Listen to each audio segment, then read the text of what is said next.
Alhamdulillahirabbil alamin, pemirsa yang dirahmati Allah, masih bersama kami dalam Damai Indonesiaku spesial Ramadan 1447 Hijriah. Dan kita masuk dalam segmen Penjaga Nusantara. Di segmen ini guru kita Ki Haji Abdul Wahab akan memberikan tausiah yang berkaitan dengan pertebal moral dengan berpuasa. Kami persilakan guru, silakan. Assalamualaikum warahmatullahi wabarakatuh. Ibu masih semangat masih ya? Insya Allah kita yang semangat berpuasa di bulan Ramadan ini, kita nanti keluar dari Ramadan menjadi manusia yang fitrah, amin. Manusia yang suci, bersih tanpa dosa, amin.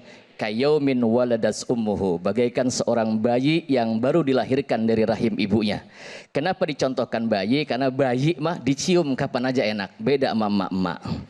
Begitu ya. Pemirsa Damai Indonesiaku yang dirahmati oleh Allah Subhanahu wa taala. Ada etika ataupun moral yang kita lakukan di bulan Ramadan ini. Kenapa maksiat masih terjadi? Orang puasa di bulan Ramadan tapi maksiatnya masih jalan. Kenapa? Karena pasti ada biangnya. Betul apa betul? Siapa biangnya?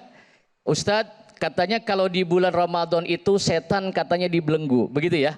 Nah, kita dengar dari Ustadz tuh, kalau bulan Ramadan, bulan puasa setan dibelenggu. Tapi kenapa banyak di bulan Ramadan orang masih melakukan maksiat dan dosa?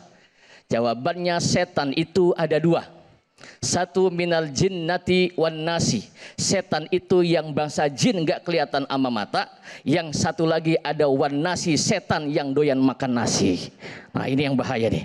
Nah setan yang doyan makan nasi ini yang membisiki, yang menjadi provokator sehingga puasa Ramadan kita diganggu dengan melakukan ibadah maksiat. Ibu, Bu, nah, kita jadikan puasa Ramadan ini bagaikan pasangan kita. Meningkatkan moral jangan jauh-jauh, contohnya puasa Ramadan kayak rumah tangga kita aja deh. Kita kadang-kadang kalau masih pengantin baru, Ramadannya masih awal, biasanya masih semangat. Betul apa betul?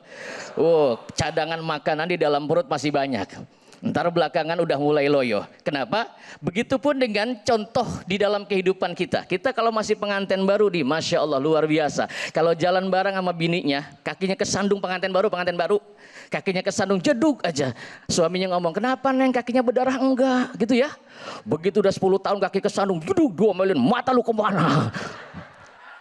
Itu moralnya sudah mulai ngedrop tuh.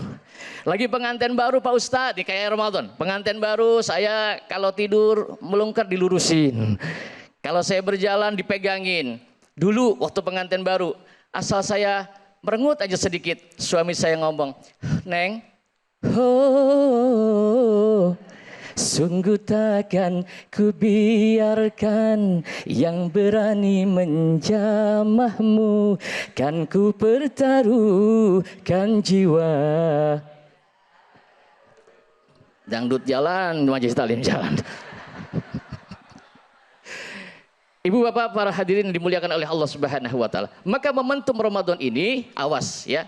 Jangan jauh-jauh yang membuat kita menjadi suka bermaksiat di bulan Ramadan. Contohnya di dalam rumah tangga kita. Ibu, ingat nih Ramadan masih awal nih, kayak pengantin baru.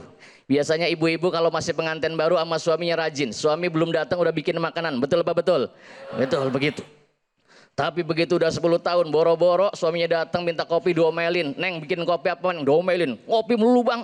Nggak tahu harga-harga lagi naik semua. Kopi naik, beras naik, minyak naik. Minta aja bikin kopi. Sampai suaminya nyanyi. Bengong aja dia nyanyi. Bagaimana aku kan betah di rumah, setiap pulang kerja engkau tiada. Jangankan menyambutku dengan senyum manismu, secangkir kopi pun tak tersedia.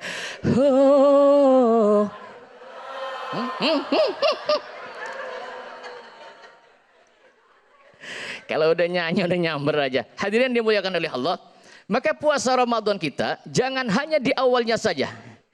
Kita juga terus meningkatkan ibadah puasa Ramadan kita. Semakin menjauh Ramadan itu, maka semakin berat godaannya. Betul apa betul? Maka mari kita jaga diri kita, kita hindarkan daripada maksiat. Satu yang saya katakan, maksiat satu bohong. Yang kedua ghibah, ngomongin orang. Yang ketiga mengadu domba. Kita di dalam berumah tangga pun demikian. Jasa kita harus saling jujur sama suami, nggak boleh bohong-bohongan sama suami, nggak boleh saling tertutup sama suami. Betul Bu? Enak nggak kalau kita dibohongin? Enak nggak? Nggak enak. Yang kedua, ghibah. Jangan sampai ghibah. Awas nih, ibu, mulut kita ini bisa jadi racun untuk kita. Mulut ini kita sering bikin maksiat. Kadang-kadang ngomongin orang yang enggak, ya Bu ya. Ada tetangga beli kulkas, kita kepanasan. Diomong yang enggak. Para hadirin yang dimuliakan oleh Allah Subhanahu wa taala. Maka puasa Ramadan ini adalah momentum yang terbaik untuk kita meningkatkan moral dan kualitas puasa kita, karena puasa ini menjadikan manusia itu takwa. Apa sih takwa? Takwa itu merasa diawasi oleh Allah Subhanahu wa taala. Kalau kita hidupnya sudah merasa diawasi oleh Allah Subhanahu wa taala, puasa ini kan hal-hal yang halal saja kita bisa menjaga, betul? Sebelum masuk waktu maghrib yang namanya kolak, pisang goreng, apalagi rempeyek, gado-gado, apalagi kue tiaw, cakwe, ngumpul semua di depan meja. Kalau belum adzan maghrib, berani nggak nyentuh? Enggak, nyicipin berani? Nah, ibu-ibu suka berani nyicip itu. Nggak berani nyicipin. Kenapa? Karena takut kepada Allah Subhanahu wa taala. Allah itu maha melihat apa yang kita lakukan. Maka dengan puasa itu meningkatkan takwa, kita merasa dimanapun kita, baik di kantor, di rumah, di mana saja, menjadi manusia yang takwa, menjadi manusia yang selalu diawasi oleh Allah Subhanahu wa taala, maka kita pun akan menjadi manusia yang jujur. Manusia yang jujur adalah manusia yang tidak usah dilihat oleh CCTV, yang tidak usah dilihat oleh atasannya, dia tetap menjadi manusia yang baik karena merasa diawasi oleh Allah Subhanahu wa taala. Ibu, saya katakan, puasa itu junnah. Puasa itu adalah benteng. Bahkan dulu pejuang-pejuang kita, perhatikan, kalau Nabi Muhammad puasanya Senin Kemis. Dulu ulama-ulama kita, wali-wali Songo, itu ketika berjuang mempertaruhkan kemerdekaan Republik Indonesia. Ulama-ulama wali Songo itu, mereka ketika berjuang, saya diceritakan oleh ayah saya, almarhum Kiai Haji Ahmad Dasuki Adnan, pimpinan pesantren Al-Wasilah itu ayah saya. Ayah saya bilang, Wahab, dulu itu ulama-ulama, para ustadznya ketika berjuang melawan penjajah itu mereka ahli puasa. Kalau siangnya puasa, malamnya melek zikrullah. Ibu-ibu kalau malam suka bangun nggak? Ngapain?